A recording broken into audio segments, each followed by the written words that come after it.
sont des maladies professionnelles? Attends, ça me parle, AMP. Non.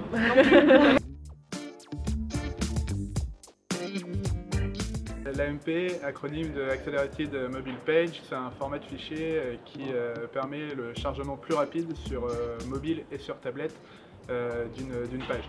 Donc en gros, ça a été recommandé par Google et sorti par Google, et ça permet, en limitant le nombre de fichiers, la taille des fichiers, de charger une page sur mobile beaucoup plus rapidement. Les avantages, c'est une user experience au top. Le chargement de la page se fait très rapidement. Du coup, ça a pour effet bénéfique de multiplier le nombre de pages par visite et d'améliorer la rétention des utilisateurs sur le site internet. Et vu que c'est Google qui a poussé ce format et qui est à l'origine de ce format, on a aussi des effets bénéfiques au niveau du référencement des contenus qui sont sur AMP. C'est un peu au niveau publicitaire, un éditeur qui avait tendance à mettre une grosse pression publicitaire en diffusant de la vidéo, de l'interstitiel, etc.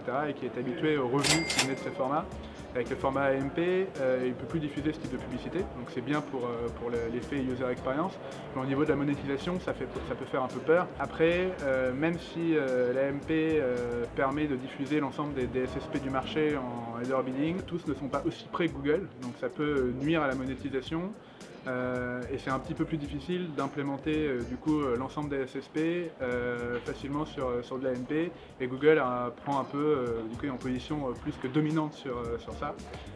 Et les acheteurs et tous les DSP ne sont pas encore tout à fait prêts, parce qu'il y en a encore des annonces qui sont lourdes et qui du coup ne conviennent pas à l'univers AMP, donc ça peut poser problème et des questions en termes de monétisation.